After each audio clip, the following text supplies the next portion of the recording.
The door opened at 2:47 in the afternoon. Not blew open, not swung open. Opened. Slowly, deliberately, the way a door opens when someone on the other side reaches out and pulls the handle, the kind of opening that has intention behind it. There was just one problem. There was no one in the house. Nadia Osei had lived alone in the house on Carver Hill Road in Brattleboro, Vermont, for 3 years. She was 31 years old, a junior archivist at the Windham County Historical Society, and by her own description, a deeply practical person. She did not believe in ghosts. She did not believe in premonitions or signs or anything she couldn't trace back to a rational cause. She believed in primary sources. She believed in documented evidence. Which is why, when she came home from work on the evening of November 4th and noticed the basement door standing open at the end of the kitchen hallway, open when she had almost certainly closed it that morning, she did not panic. She did not run. She stood in the kitchen doorway for a moment, keys still in her hand, and told herself the most logical thing, that she had forgotten. She walked to the basement door. She looked down the stairs into the dark. She saw nothing. She heard nothing. She pulled the door shut, heard the latch click, and went to make dinner. That was the first time. The house had belonged to Nadia's grandmother. An old colonial structure built sometime in the 1890s, with low ceilings, a wood-burning stove, and a basement that Nadia had converted into a storage room when she moved in. She had installed new shelving down there, organized boxes of her grandmother's belongings that she hadn't yet sorted through, and promptly stopped going down very often.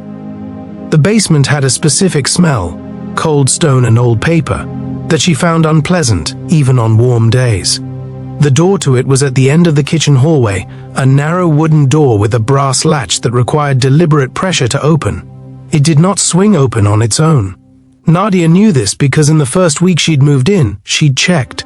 She'd left the door ajar on a breezy day, sat at her kitchen table with a cup of coffee, and watched it for 20 minutes. The door did not move. So when it opened the second time, November 9th, a Tuesday, she paid closer attention. She had left for work at 8:15 that morning. She remembered pulling the door shut on her way through the hallway. She remembered the sound of the latch catching.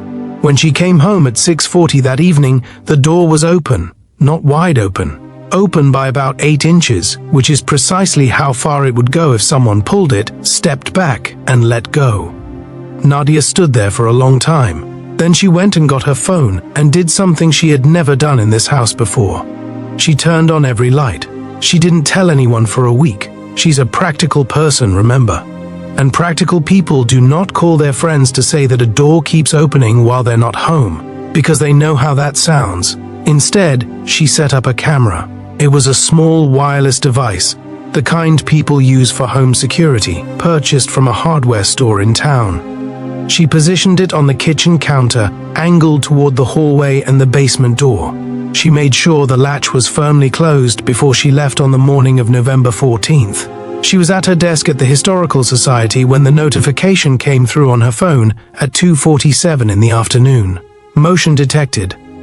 She opened the app with the particular dread of someone who is about to either feel very relieved or very, very unsettled. The footage was grainy. It was a $40 camera, but it was clear enough. The hallway, the closed basement door, and then, at 2:47:11 p.m., the door handle moves. It depresses with visible purpose. The door pulls open. The dark stairway appears beyond it, and nothing else. No hand, no body, no shadow, no animal. Just the door opening. Nadia watched the footage 4 times in the women's restroom of the Windham County Historical Society with the door locked, and then she called her friend. Marcus Tilley was a licensed electrician who had done some rewiring for Nadia when she first moved in, and who had become, over those 3 years, one of her closest friends. He was 44, broadly built, and possessed of an unshakable calm that Nadia had always found reassuring. When she showed him the footage that evening, he watched it twice without speaking. "You want me to look at the door?" he said. "Yes." He examined the latch mechanism for 20 minutes. He opened and closed the door repeatedly. He tested it from both sides. He got down on his knees and looked at the hinges, at the floor, at the gap between the door and the frame. "This door doesn't open on its own," he said. "I know. There's nothing wrong with the mechanism. The latch is solid. The hinges are level." "I know," Nadia said again. He looked at her. "You want me to stay tonight?" She did. The door did not open that night or the night after. Marcus stayed for 2 evenings, and during both of them the hallway remained exactly as it was. He left on the morning of November 16th, and at 2:47 p.m. that same afternoon, Nadia's phone buzzed on her desk. Motion detected. She drove home. She opened her front door. The basement door was standing open at the end of the hallway. The camera footage showed the same thing it always showed: the handle moving, the door swinging open, nothing else. She went to the basement stairs. She stood at the top and looked down. "Hello?" she said. And from somewhere below in the dark she heard something move. She called the Brattleboro Police Department, not because she was sure there was a person in the basement, she wasn't sure of anything by that point, but because she was rational, and rational people do not go into dark basements alone when they have heard something move inside them. The officer who responded was Deputy Constance Ferrara, a 15-year veteran of the department. She arrived within 8 minutes, cleared the basement in less than 4, and came back upstairs with something in her gloved hand. A small wildlife camera, a cheap one, the kind hunters use to track deer. It had been mounted behind a shelf pointed at the basement stairs. Constance set it on the kitchen counter. She looked at Nadia. "You put this here?" she asked. "No," Nadia said.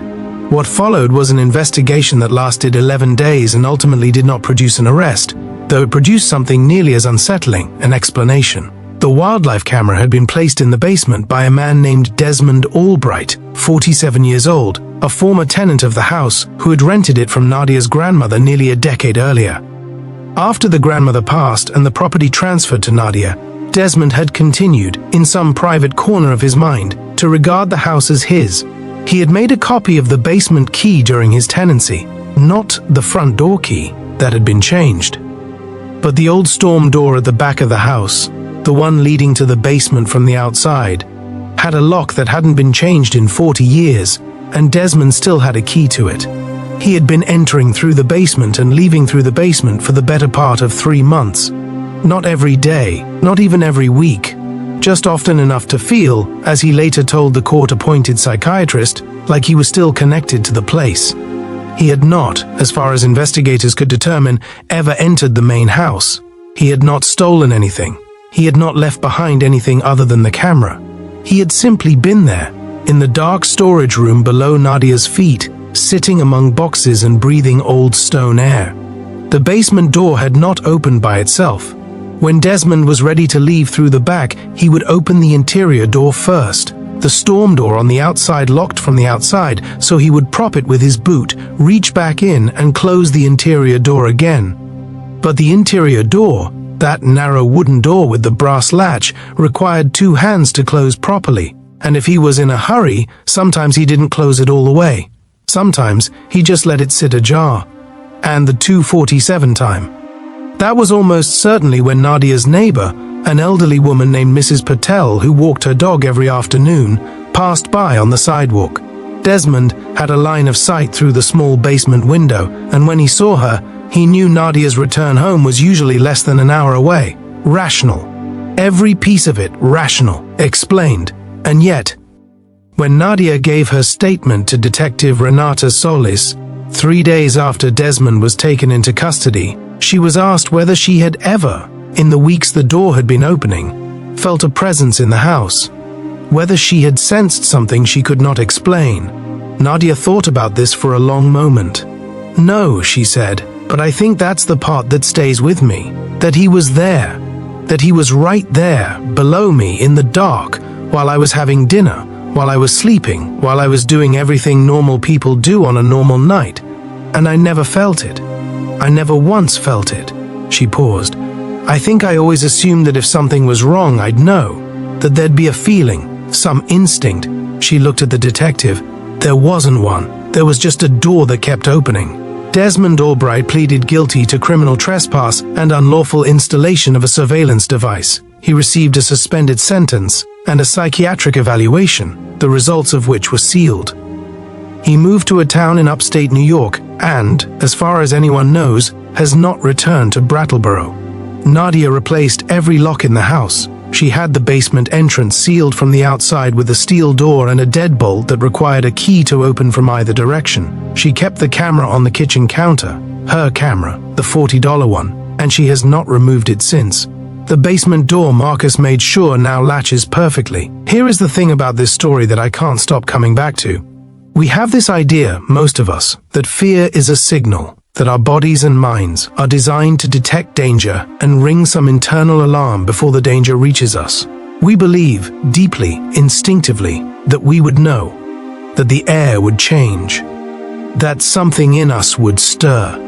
Nadia is a careful, intelligent, grounded person. And for weeks she went about her evenings in a house where someone was sitting in the dark below her feet, and she felt nothing. Nothing except a door that wouldn't stay closed. The strange, dark, and mysterious doesn't always look like what you'd expect. Sometimes it doesn't look like anything at all. Sometimes it looks like a perfectly ordinary door, standing open at the end of a hallway, letting in a little cold air. And the question that keeps me up at night is not what was down there in the dark. It's how many times we've walked right past a door like that, assumed we simply forgot to close it, and gone to make dinner.